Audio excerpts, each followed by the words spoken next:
थोड़ी देर के लिए ये कंसीडर करें कि इस वर्ल्ड में मौजूद जितनी भी लिविंग ऑर्गेनिजम्स हैं, एनिमल्स, बर्ड्स, ये सारी चीज़ें अगर ख़त्म हो जाएं तो क्या ये वर्ल्ड ऐसे ही कलरफुल दिखेगी, या इंसान यहाँ पे सरवाइव कर सकेगा, या कि ये बिल्कुल बेरंग और कलरलेस हो जाएगी। अस्सलाम वालेकुम everyone and welcome to another lecture on my channel. आज हम बात करेंगे बायोडाइवर्सिटी के बारे में। अगर बायोडाइवर्सिटी डिसअपीयर हो जाए तो क्या होगा। इसको स्टडी करने के लिए सबसे पहले we have to know what is biodiversity. Biodiversity होती है variety of life that is present on earth. जितनी भी जिंदगी अर्थ पे एग्जिस्ट करती है, एनिमल्स हैं, प्लांट्स हैं, हम वाटर लाइफ को अगर देख लें, हम लैंड लाइफ को देख लें, बर्ड्स को देख लें, तो ये सारी चीज़ें जो हम ऑब्जर्व करते हैं अपने इर्द गिर्द, ये सारी चीज़ें क्या हैं, इन्हें हम कहते हैं बायोडाइवर्सिटी। हर जगह की कंडीशंस के अकॉर्डिंग बायोडाइवर्सिटी मेंटेन होती है और स्पेसिफिक एरिया की ब्यूटी को इंक्रीज करती है। For example Amazon rain forest को रिच इन बायोडाइवर्सिटी भी कहा जाता है, क्योंकि यहाँ पे एनिमल्स की, बर्ड्स की, प्लांट्स की बहुत ज़्यादा वैरायटी मौजूद होती है। और इसको लंग्स ऑफ अवर प्लेनेट भी कहा जाता है, बिकॉज ये हमारे प्लेनेट को बहुत ज़्यादा ऑक्सीजन प्रोवाइड करता है। डायनासोर्स का नाम तो आपने सुना होगा, बल्कि मूवीज़ में देखा भी होगा, लेकिन असल में एग्जिस्ट नहीं करते डायनासोर्स अब। इसी तरह बहुत सारे ऐसे ऑर्गेनिजम्स हैं जो वंस इस वर्ल्ड पे एग्जिस्ट करते थे, लेकिन अब वो एग्जिस्ट नहीं करते। उनकी स्टडी हमें सिर्फ फॉसिल्स की स्टडी करने से मिलती है, या उनका एविडेंस सिर्फ फॉसिल्स की स्टडी करने से मिलता है। ऐसे ऑर्गेनिजम्स जो ख़त्म हो चुके हैं, जो अब एग्जिस्ट नहीं करते, उनको कहते हैं एक्सटिंक्ट। और जो ऑर्गेनिजम्स अभी ऐसे हैं जो बहुत कम रह गए हैं और ख़त्म होने के करीब हैं, उनको कहते हैं इंडेंजर्ड। ये ऑर्गेनिजम्स एक्सटिंक्ट क्यों हुए, और स्टिल बहुत से ऑर्गेनिजम्स इंडेंजर्ड जो हैं उनको हम सेव कर सकते हैं या नहीं कर सकते, या वो भी एक्सटिंक्ट हो जाएंगे। तो इसको स्टडी करने के लिए हम सबसे पहले स्टडी करेंगे फैक्टर्स अफेक्टिंग बायोडाइवर्सिटी, जिसमें सबसे पहले हम ह्यूमन एक्टिविटी स्टडी करते हैं डिफॉरेस्टेशन। डिफॉरेस्टेशन क्या है कि जो ह्यूमन बींग्स यानी हम लोग वुड की कटिंग करते हैं जंगलों में जाके, फॉरेस्ट में जाके, for the sake of their so called development, जो अर्बन एरियाज को शिफ्ट कर देते हैं, फैक्ट्रीज बना देते हैं, बिल्डिंग्स बना देते हैं। तो इतने लार्ज एरिया पे फॉरेस्ट की कटिंग को कहते हैं डिफॉरेस्टेशन, जिसकी वजह से क्या होता है कि सबसे पहले तो हैबिटेट डिस्ट्रक्शन होती है। जो ऑर्गेनिजम्स इन ट्रीज पे रह रहे होते हैं, जिनकी कटिंग कर दी जाती है, उनका एक रहने की जगह उनसे छीन ली जाती है। आप समझें कि अगर आपका घर आपसे छीन लिया जाए, आपको वहाँ से निकाल दिया जाए, तो कितना प्रॉब्लमेटिक हो जाएगा आपके लिए। तो इसी तरह ये बर्ड्स और एनिमल्स की हैबिटेट की डिस्ट्रक्शन का बाइस बनते हैं। प्लस ये जो ट्रीज हमें इतना ज़्यादा ऑक्सीजन प्रोवाइड कर रहे हैं, ये शेल्टर हैं, ये सारी चीज़ें हमारे इकोसिस्टम में, हमारे बायोस्फीयर में डिस्टर्ब हो जाती हैं। फॉरेस्ट फायर भी इसी से लिंक्ड हैं, और लश ग्रीन फॉरेस्ट बिल्कुल वीरान फॉरेस्ट की फॉर्म में आ जाते हैं, और बायोडाइवर्सिटी बहुत ज़्यादा इफेक्ट होती है इस सबसे।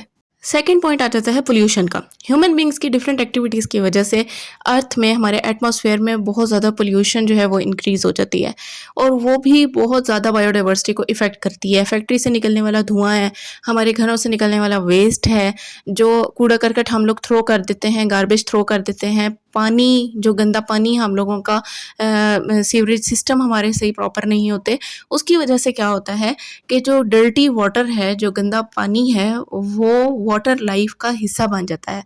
जैसे ही वो वाटर के अंदर एंटर होता है, बड़ी वाटर बॉडीज़ में जाता है, तो क्या होता है कि वहाँ पे मौजूद लाइफ इफ़ेक्ट होती है। फिशेज़ हैं और बहुत से ऐसे एनिमल्स हैं जो वाटर में रहते हैं, उनकी लाइफ बहुत ज़्यादा इफ़ेक्ट होती है, उनके लंग्स इफ़ेक्ट होते हैं, उनकी हेल्थ इफ़ेक्ट होती है, इवन उनकी लाइफ रिस्क पे होती है। इसी तरह जो कूड़ा करकट हम लोग थ्रो करते हैं, तो वो अगर हम प्रॉपर तरीके से वेस्टेज जो बिन्स बनी हुई होती हैं उनमें अगर थ्रो कर दें, तो शायद इतना ज़्यादा वेस्ट मटेरियल ना ऐड हो हमारे एनवायरनमेंट में, जो ब्रीदिंग का प्रॉब्लम बनता है डिफरेंट बर्ड्स के लिए, स्पेशली इवन ह्यूमन बींग्स के लिए भी बहुत ज़्यादा हेल्थ इश्यूज़ आते हैं। कि अगर हम लोग भी सर्वाइव करने की कोशिश करें, चाहे जितना भी हम केयर कर लेंगे, तो एट द एंड फिर हमारे लिए भी सर्वाइव करना इस सारे माहौल में, इस सारी आलूदगी के साथ बहुत टफ हो जाएगा। Then hunting and poaching. Hunting somehow एक गेम की फॉर्म में ली जाती है, जो आप समझ लें कि वो लीगल होती है। इलीगल फॉर्म में हंटिंग करने को पोचिंग कहते हैं, और वो बहुत ज़्यादा बायोडाइवर्सिटी को इफ़ेक्ट करती है, क्योंकि जितने भी ऑर्गेनिजम्स इंडेंजर्ड होते हैं उनकी हंटिंग अलाउ नहीं होती।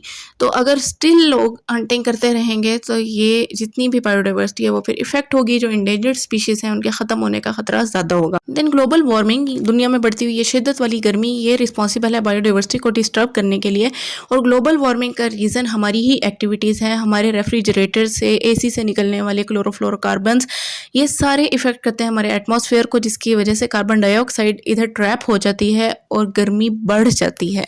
एक तो डिफॉरेस्टेशन, ऊपर से हमारी ही एक्टिविटीज़ की वजह से हमारी प्रोटेक्टिव लेयर, ओजोन लेयर बहुत ज़्यादा रप्चर होती जा रही है, जिसकी वजह से अल्ट्रावायलेट रेज से एक्सपोज होते जा रहा है हमारा प्लेनेट और ग्लोबल वार्मिंग इंक्रीज होती जा रही है।